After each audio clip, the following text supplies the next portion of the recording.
Good morning, fellow traders. My name is Kefa Eric, one of the market analysts here at HFM. HFM, your number one financial broker, linking you to the global markets to venture into various opportunities and make a profit doing it now. This is going to be a pre-recorded YouTube video to mean that you can revisit this YouTube video at HFM YouTube channel at HFM Kenya. Kindly like, subscribe, and click on the notification button so that you're not left in future content that we post from time to time. I'll give a 3-second moment of silence so that we could like, subscribe, and possibly share so as to allow the general public to get reach of this content. By doing this, it's going to be very beneficial to every person in the public domain, where they are going to be linked to visualize the educative content that we post from time to time. And also on our side, it's going to improve on our algorithms to know which areas to focus on, and we all grow as a unit.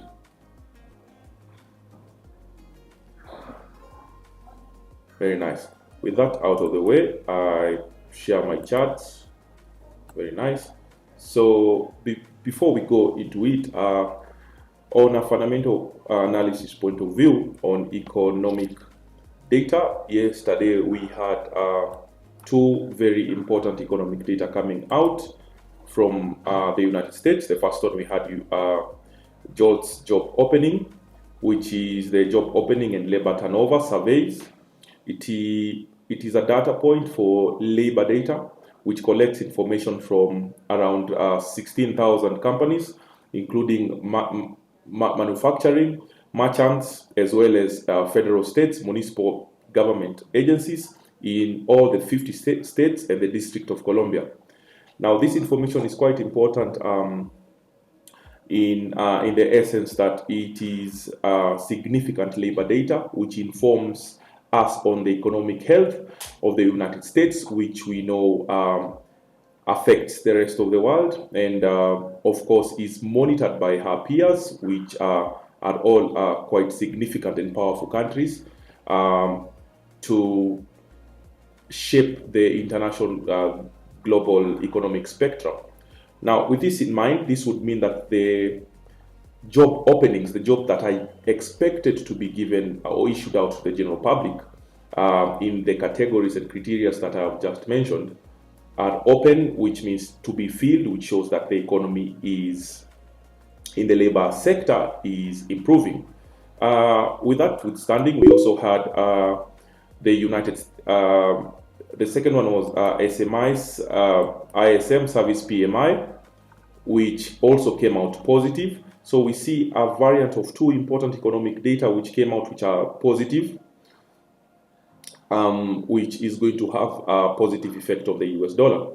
On the inverse, in geopolitical events, we see quite a shift in dynamics, or rather the extension of Donald Trump's reflection on how we would like to run the economy of the United States, where we see diplomatic tensions sparking concerns in economic impact on the global trade, investment, and regional security. And this is what you need to know. So the incoming United States President Donald Trump has escalated his rhetoric, making headlines with intensified threats directed at Canada, Greenland, and Panama. So we see the incoming President of the United States, Donald Trump, issuing tariff alerts to United States former allies.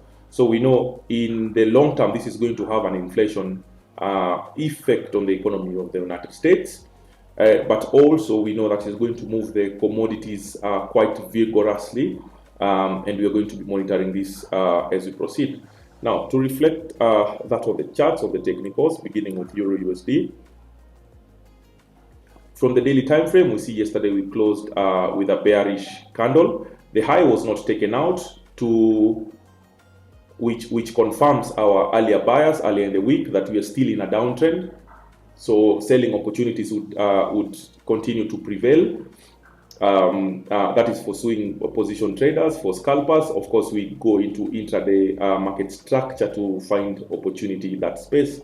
If I go to a lower time frame, we see that price was unable to tap on into this area of interest at the 4 hours time frame, and we are now in a bearish trend.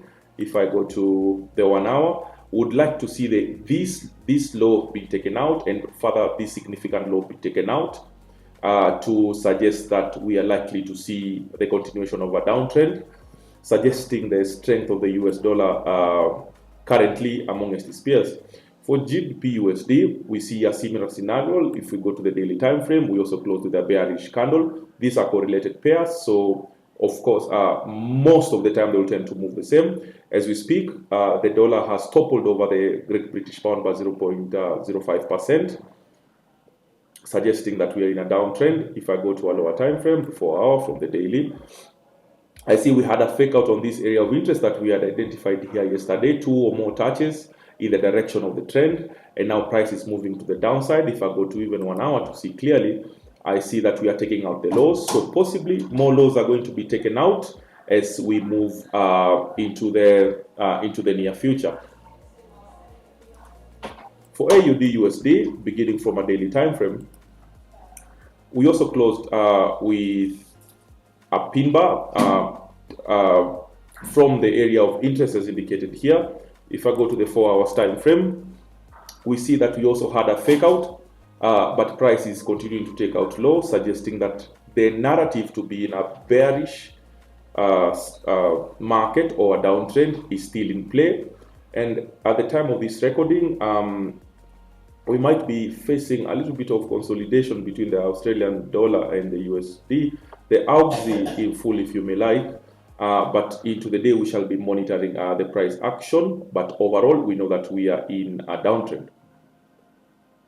For US dollar based currencies, due to the US dollar recovering, if I go to the daily time frame, for the US dollar Swiss franc, we see we are in an up. The candle closed with a bullish marabuzu, suggesting that we were facing a reconnection in the past 2 previous days, and we might as well see the continuation of the bullish run in play continuing. If I go to a lower time frame to see exactly what's happening, we see right now we are about to continue taking the high that had formed quite a number of hours before. Would like to see more highs to be taken out on US dollar based currencies because of the strength of the US dollar in comparison to the pairs in context.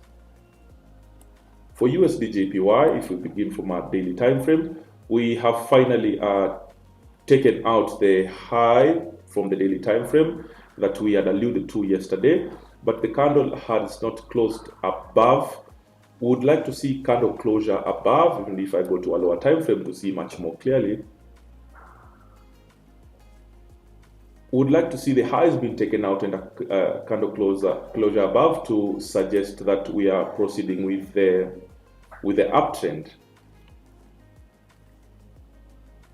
For USD CAD, yesterday for USD CAD closed surprisingly with a bullish candle, and if I go to the economic calendar to view what news came out yesterday from the nice. So yesterday during New York session from Canada, we had the balance of trade which came out positive, printing at 0.32B, which is better than expected, suggesting that the balance of trade, which is also an informative indicator of inflation, is okay, is doing good. We possibly giving the reason why we closed bearish yesterday, but as we move into today, we'll be monitoring this as the day proceeds, so that we have merger of fundamental and technical analysis to give us much more confidence and confidence to proceed with market sentiments in accordance to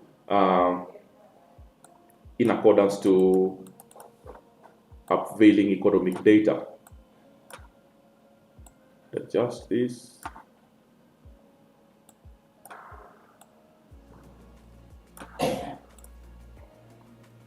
Nice. For cross-pair GBP JPY from the daily time frame, yesterday we almost closed with an indecision candle with a long wick on the top to suggest that it was quite consolidating days. If I go to lower time frame to see clearly on the 4 hour, right? Go to the 1 hour to see the data much more clearly. Nice. We know that in the long run, on higher time frame, we are in a bullish trend to suggest that economic data coming from the two jurisdictions, which is England and Japanese yen, we monitor this to see the possibility of continuation of this trend, to follow the trend so that we have higher possibilities of being in the profit side of the business. Now, it is important to note that higher time frame trends would tend to be much more reliable and would tend to give us possibilities. And in the financial markets, we look at various asset classes from a point of possibilities. With proper risk management, in the long run, we aim to make profits. On precious metal gold, having in mind that gold XAU USD currently monitoring geopolitical events, which we know has higher impetus on the movement of gold, and also economic data, which also moves gold, having a way between the two. In the recent past, we have observed that relying on geopolitical events makes our trades much more reliable, and that's what we shall be monitoring, and we keep on monitoring. And in the opening conversation of this series of the Daily Morning Market Call, we have just mentioned that we see tension escalating with Trump coming into office by him alluding to heighten or tighten or rather increase tariffs on US allies. So this might have an inflation effect in the United States, slightly weakening the dollar, and which would have a bullish, possibly a bullish run on gold.